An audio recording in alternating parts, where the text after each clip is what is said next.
Hello everybody, how's y'all doing? Today I'm doing one more of those movie reviews I seem to like to do.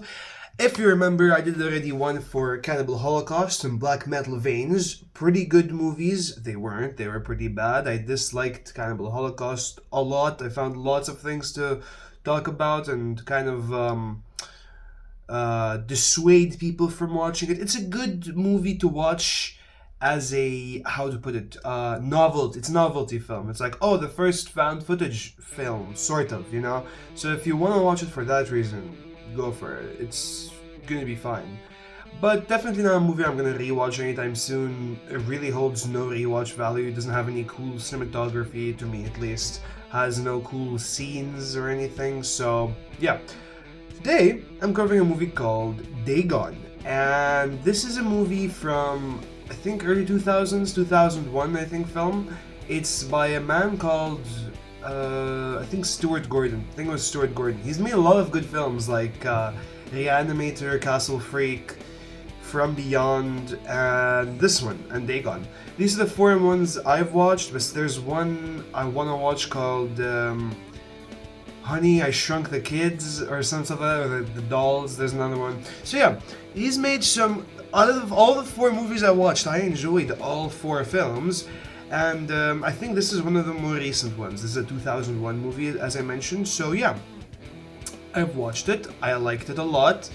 It definitely has a lot of issues with it, and that's what I'm going to do today. I just want to talk about the movie because I loved it so much.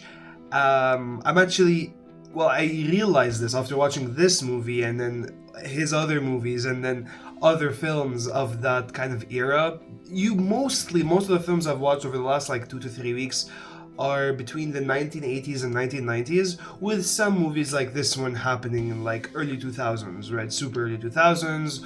Or I think I've watched maybe one or two that are like 1970s. I think I watched a 1974 film.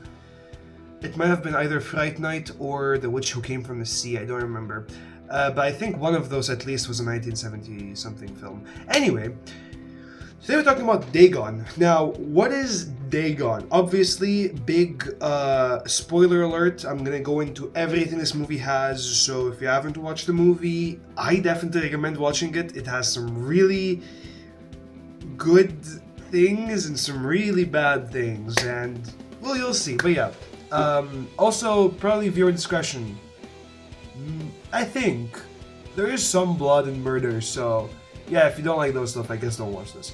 Anyway, Dagon. I forgot I need to preface what this movie is even about, so you might understand what I'm gonna ramble about. Okay.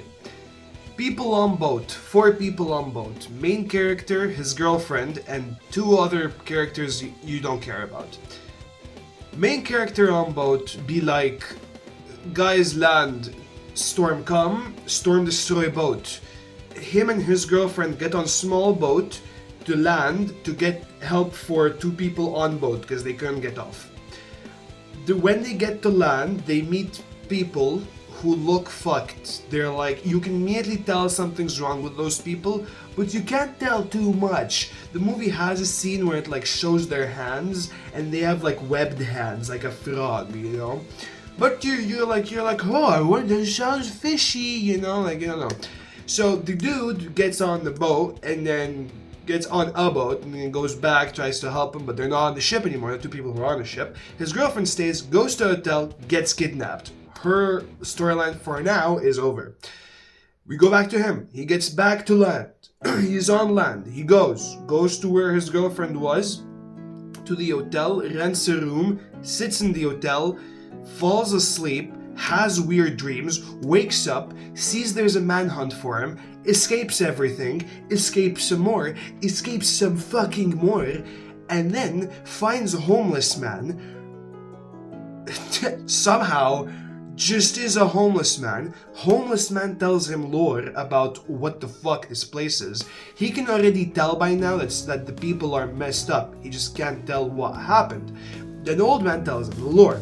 Old man tells him people on island were fishermen, but fish stopped fishing. No more fish in ocean, people poor. What happened was, one of these fishermen was like, guys, duh, let's pray to this deity who I just found somehow. So they start praying to this deity. It's basically a cult. It's a cult movie. They basically start praying to this old god who now grants them fish and gold and stuff, but their greed drives them mad. So, and like it transforms them into fish people. So what it's done over years and eons ago, it's transformed everyone who lived on this island into fish people who now worship their god. Okay, that's the whole plot of the film. Well, not really, there's a bit more. So he finds this out, he realizes, fuck, everyone is a fish, I need to run away, what do I do? So, he starts walking around, he remembers he saw a car, so he tries to hunt the car down. It kinda works. He finds out that there's a chick who was haunting his nightmares. He finds her, she really exists. She's apparently the princess of the fish people. She'll come back later.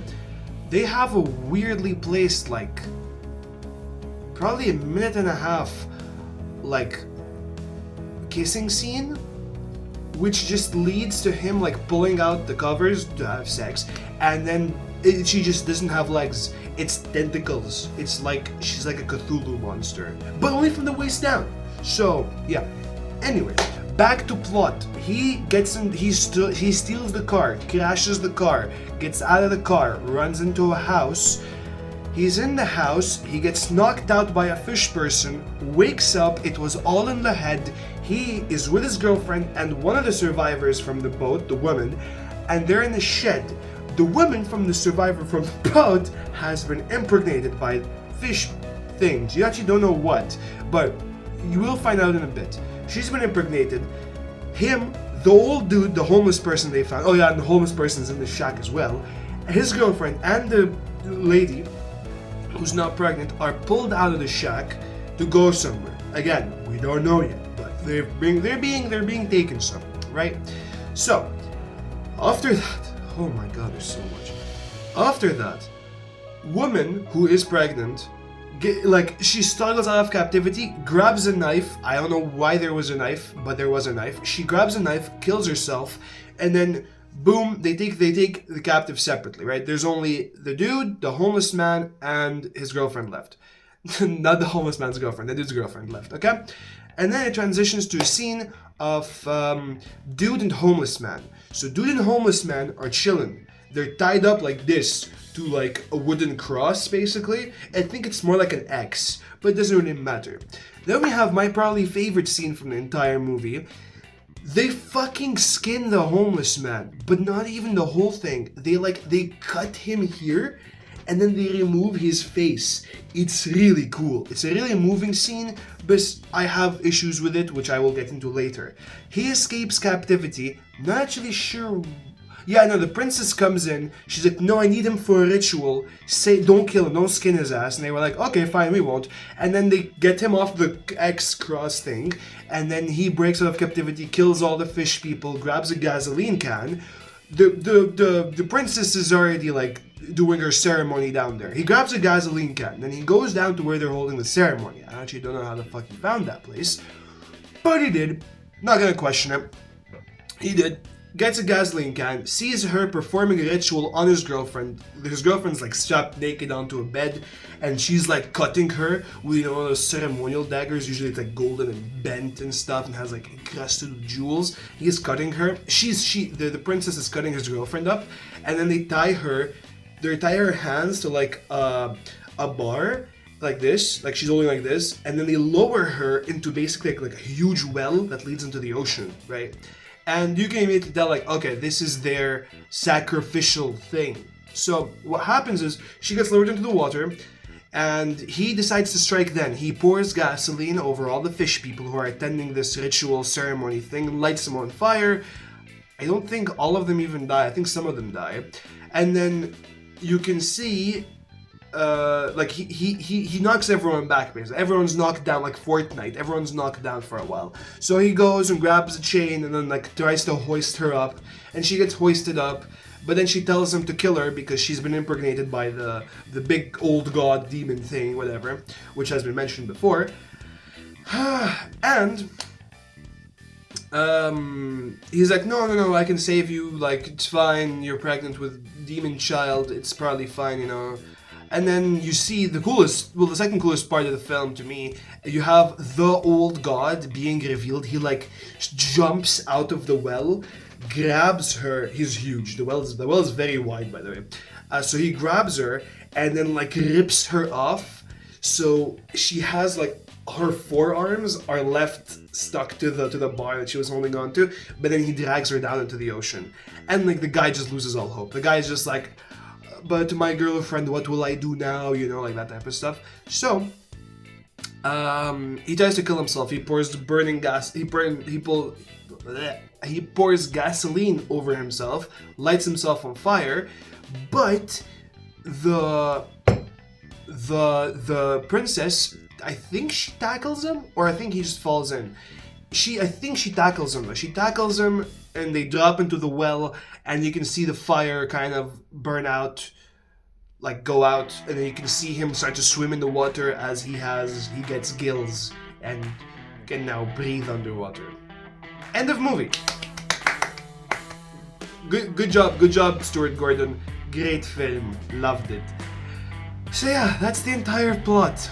Oh, that's a lot. Anyway, oh my god. Okay, now we need to talk about the things that were well done about the film and things that were not well done about the film. Funny things and then miscellaneous things and, you know, future, more. Anyway, things that I found that were well done. Him thinking he had ulcers in his stomach. In the early on in the movie, like when he's still on the initial boat, his stomach kind of hurts and his ribs and like here abdomen kind of hurt, and he just chalks it up to random stomach pain. But as the movie progresses, it keeps on happening, and in the end of the movie you see him grow gills so he can now breathe underwater, right? And also it's kind of a cool reveal later on that he's been having nightmares of a chick underwater, like a mermaid chick, sort of a mermaid chick, who's just, you know, in his nightmares and scaring him. Ooh. And then she turns out to be the princess in the end, so yeah. The monster reveal was cool, like the god, as I mentioned, that was very sick. I loved that, the design, though a bit, how can I put this, it didn't look like anything. It was just like, oh, it's so cool, oh, it's gone, okay, bye. It was like 5 seconds maybe on the screen. It was cool for the 5 seconds, but that's it.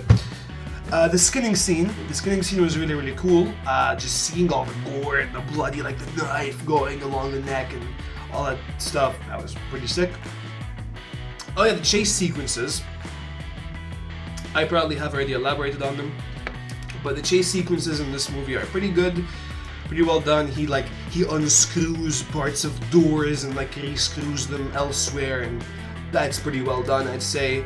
The fish person design was pretty cool, but you didn't see it too often, kinda, you know, like they were wearing long trench coats and pants, and the movie's very dark, so you don't get to see them too often, but sometimes you get like a close-up shot of a face, and you could see like the weird fish eyes, or like frog eyes, and like the scaly stuff.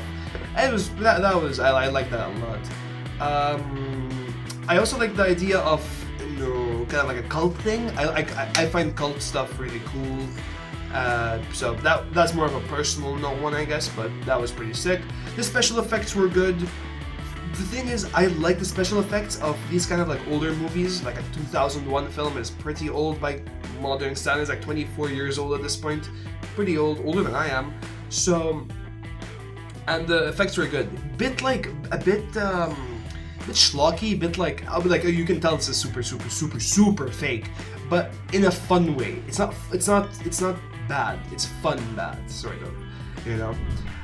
What else was good? The jump scares in this film, not too many. There's only a handful, maybe like, I can think of like 2, maybe 3, and they were kind of unexpected, even to me. Like, I've seen my fair share of jump scares. They rarely faze me, I think, at this point, and this one actually got me every single time. I just didn't expect it, I don't know why. So, yeah. The film was pretty disgusting. I find it as a bonus. Other people might not. There's like slime, there's blood and guts and gore, and like he hits someone with a car. It's a lot. It's a lot to take in if you don't like this type of stuff, so definitely, if you're squeamish, no. Definitely not for you. What else was there? Well, there was one scene in like, this was first third of the movie where they're chasing him, like the fish people are chasing him, and he goes into their like storage warehouse thing, and he just sees like the skin of humans that they have skinned before, just like there in en masse, you know. It's brutal to see, I'm telling you. It's something. But it's cool. I love it. And the last really cool part I found about this was the princess design. The princess design was good. The way they introduced her in the beginning, and then the reveal of the princess, like, oh, it turns out she was in his nightmares, and then when she's actually doing the ritual on his girlfriend, she has this like cool ceremonial gown. I don't know, she has like a tentacle on her head, and it's like all golden and stuff. It's cool. I liked it a lot. So there's that. Those are the main things I found. Very nice. Thank you, DAGON. The things I did not find good. But before that, I'll just nitpick a little bit, just because I just want to get these out of the way, you know? So there's a scene where he gets on a boat and like a hook, which is, I don't know, this big, it's like a 5-centimeter hook, gets lodged into his hand, and he just pulls it out, barely wincing, just done, removed, and then just uses his hand. You see him holding it for one scene, and then, oh yeah, healed, magically healed hand. Like, okay, sure, why not? And there was another part which was like, oh yeah, there's like a storm that's like, oh yeah, a storm is coming. 5 seconds, storm. Okay, sure, why not? Why not? I don't know how fast storms move. Maybe that one's not even supposed to be nitpick. But, hey, who knows? Okay, so let's go over things that weren't done well. Some of these are probably nitpicks. I just like to think that they're not. So, the first thing was, if you remember the pregnant chick, she stabs herself like one time in the gut. Not even in the heart, I don't think, just in the gut. And 3 seconds in, she's just dead. Now, granted, I think she had lost a leg, and blood loss, and mental trauma, and all that, but if you've survived for that long, one stab wound to the gut would kill you in 3 seconds, you know? This is a recurrent theme, by the way. You're gonna see lots of examples of this type of shit happening. To me, this is an immersion break. I don't like this type of stuff because I noticed this, and I'm like, what? Why? That's stupid. Like, you know, like, take her away, like, moaning, like, let two of the fish people just, like, drag her away and then kill her, you know, for example, if you don't want to even do it on camera or whatever. That's better. The fish people act like NPCs who don't know how to move. Now, this, I can, excuse a little bit, right? Technically, they're fish people. So, they have legs in the movie, just saying, they have legs, but maybe they don't know how to use them, right? Maybe they're stupid. Maybe they're fish who have no brain.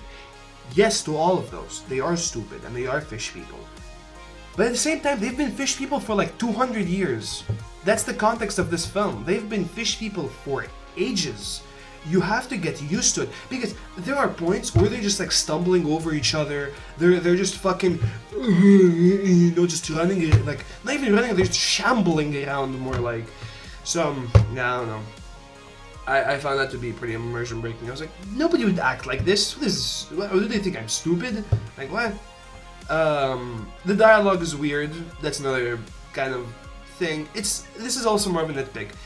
The dialogue kind of chosen is weird. Sometimes the dialogue actually works. Like there's a scene where they're talking to a hotel, I don't know what you call him, hotel manager, I guess, and he's just like solemn, like dead straight up, like mean mugging them, you know? That was cool.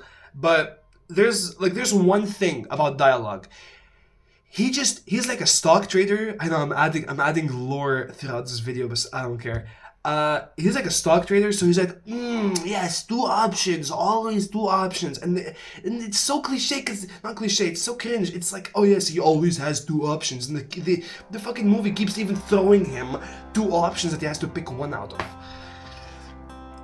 You know, like, why? This is such a random thing to just harp on for no reason.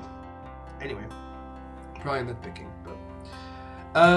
Okay, so the point for characters act stupid. I'll just chalk that up to the fish people Well, and also, I mean, I think I was talking more about like the guy and his girlfriend separate. Who does that ever? Just follow each other, and you'll probably be safe. You know, and like, well, yeah, that's the only one I can really think of. Some sounds were added in post. Yeah, so this was an issue I had a lot. I hate when sounds are added in post. I get why it has to happen. Recording things is weird, and well, even if I think most things are put in post, actually, now that I think about it. Most things are probably put in post, but like, since you're putting them in post, maybe make sure that it's like, not fleshed out, what do you call it? It's like, it's in there, you know, like, nobody will ever notice it. Like, for example, in this movie, I'd be just watching, right? Like, oh, okay, watching, all good.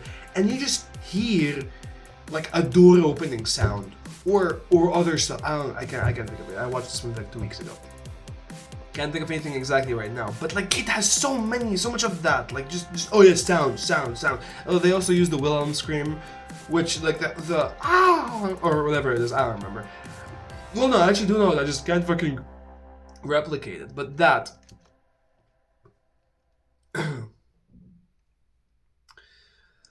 Oh yeah, okay. So my favorite scene in the film, as I mentioned, was the skinning part where they skin the homeless dude, like his face. They just peel his face off. That was really cool. But during the whole scene, he's just talking, or praying. He's just like, "Oh, our Father who art," and you just see like skin being cut off of him. Really? Really? You expect people to be fucking hunky-dory while just being skinned? Just hunky-dory. Eyes open, just casually blinking and like, "Our Father who art in heaven," and you just being skinned. Yeah, that's fine, you know. What do you mean? You'd wince? Are you a bitch? Are you a pussy? No way. If I'm being skinned alive, you best believe I'm gonna be swearing at them.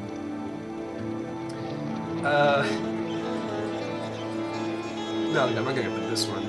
I was talking about, okay, so there's a trope which is now overused, but I don't think it was overused at the time. It's the all in the head thing. I mentioned this. He gets knocked out and then wakes up and he's with his girlfriend and like other people, right? I don't like that, but I'm not gonna fault the movie for it because this isn't a thing that was happening in every film in 2001. This was more or less still unique at the time, so not really a gripe I have with this movie, just a thing mentioned, basically. You can think about it that way. There's one other thing. Yeah, okay.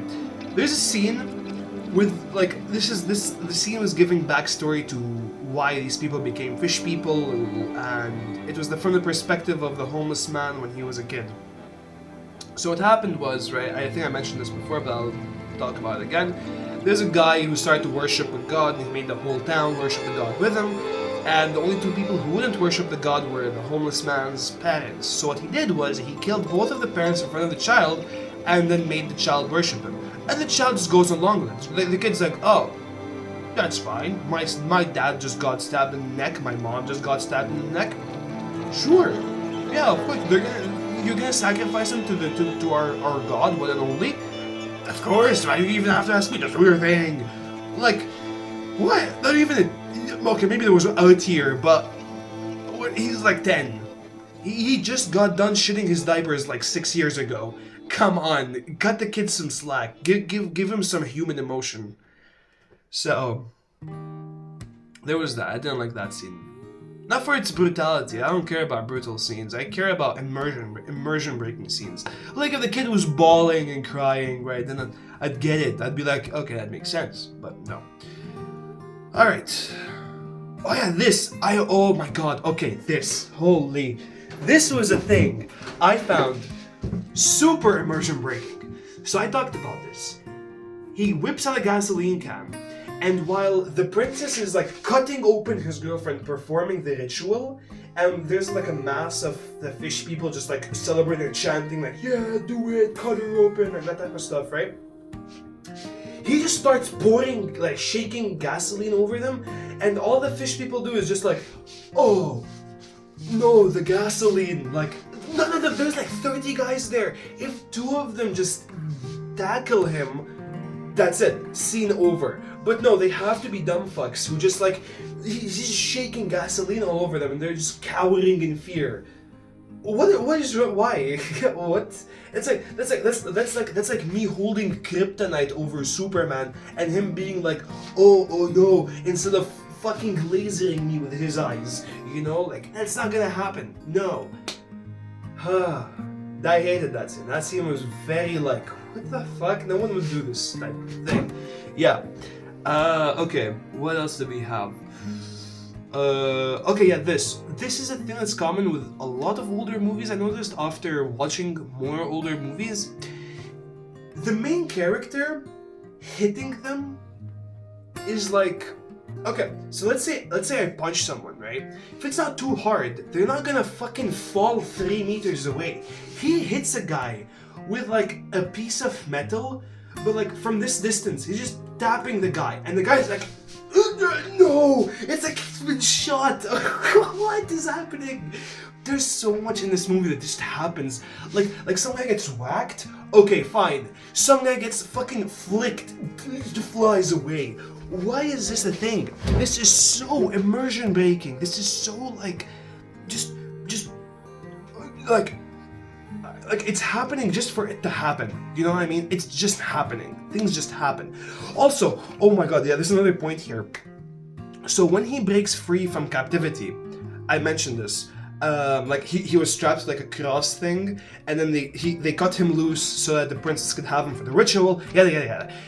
He steals a knife, stabs a guy once in the stomach, dude dead. Stabs another guy like maybe twice in the stomach, dude dead. Stabs one of the main other like bad characters, was like a priest thing, I think.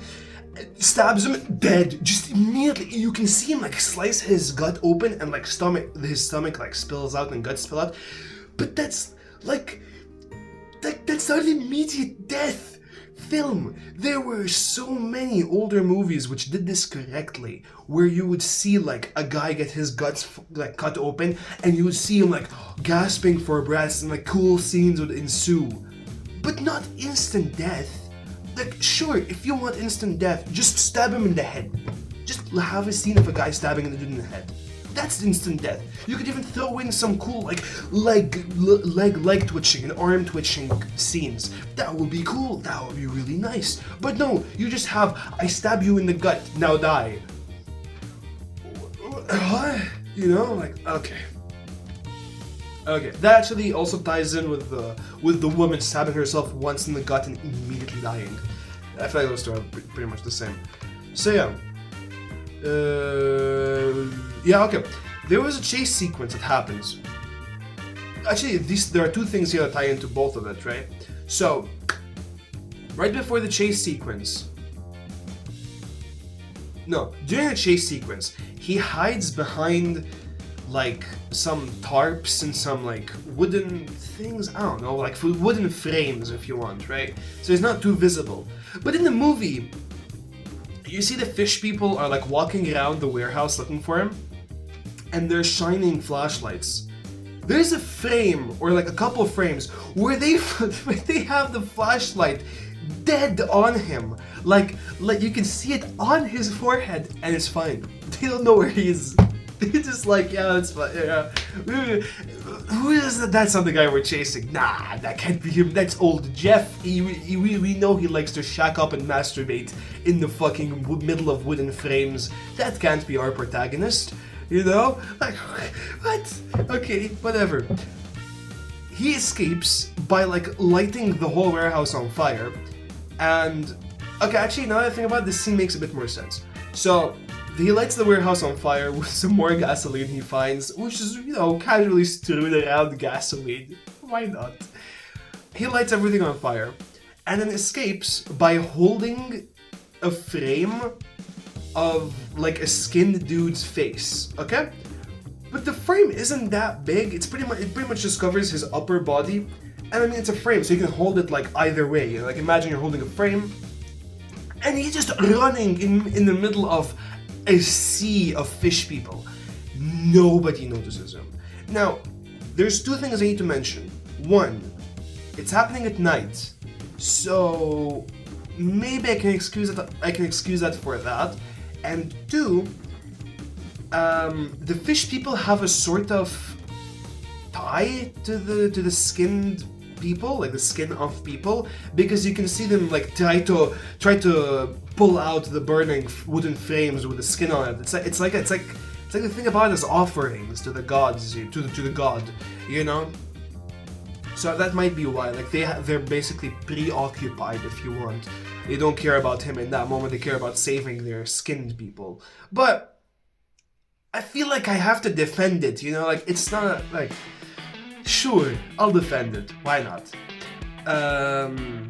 Okay. The last point I have, which is the 13th point, is he hits a guy with a car, and the guy is still alive. Stabbing a guy in the stomach. Yeah, okay. Whatever. It's just more nitpicking. It's actually just more nitpicking now. It's just, he hits a guy with a car, the guy is fine. But stabbing a guy one time. And not slow car, that was like a 60-mile-per-hour car. That's like 100 kilometers per hour. Hits a guy. Fine. The guy is stuck in the chassis, you can see him, because then the guy starts to grab at him in the middle of the fucking chassis. Sure, great movie, you know. And that's it. That's it for the things I didn't like. There's probably way more than things I liked, but I promise you, the things that this movie does well makes it really worth watching it. It is very fun, it's very schlocky, it's very like almost cartoonishly bad, so... yeah, I'd say definitely a worth it movie to watch. But I'm not done yet. Okay. The funny thing about this movie, there's only one. I mean, the movie is funny if you're like me and find like cool and like weird monster designs kind of funny. There's one funny thing about this movie, at least also to my fucking twisted sense of humor. So, the princess is introduced in the beginning, right? And it's like, how can I put this? Okay, so as I mentioned, okay. So there's one funny thing about this movie. There's other funny stuff, but that's pretty much just for me, I'd say. Like the monster designs and the acting is funny sometimes. It's funny bad, as in. But there's one thing, right? So I mentioned the princess a while back, and there was like a minute and a half, maybe even 2 minute, like kissing scene between him and her. And then you basically don't see her for a while, and then she saves him from being skinned alive.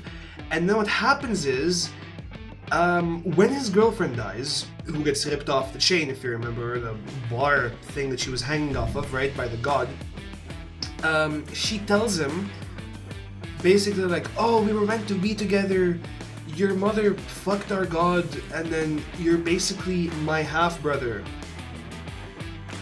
And at this point in the movie, I was like,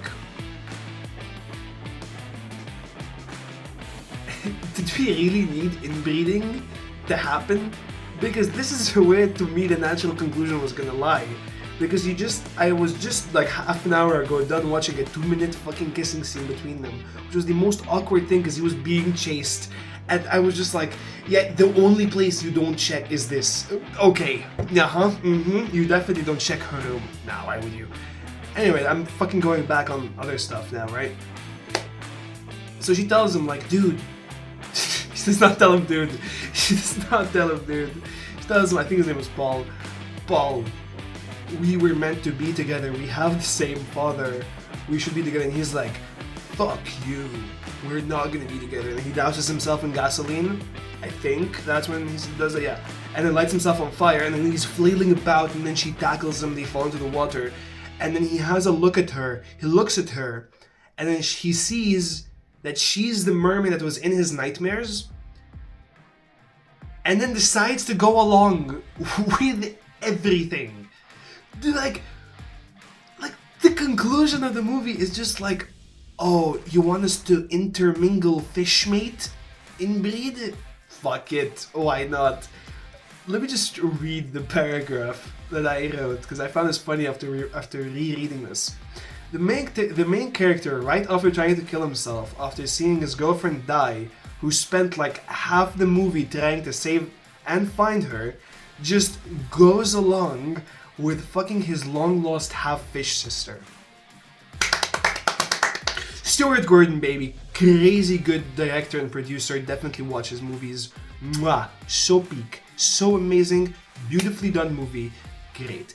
Anyway, that's about it. That's all of DAGON. Everything I have to say about it.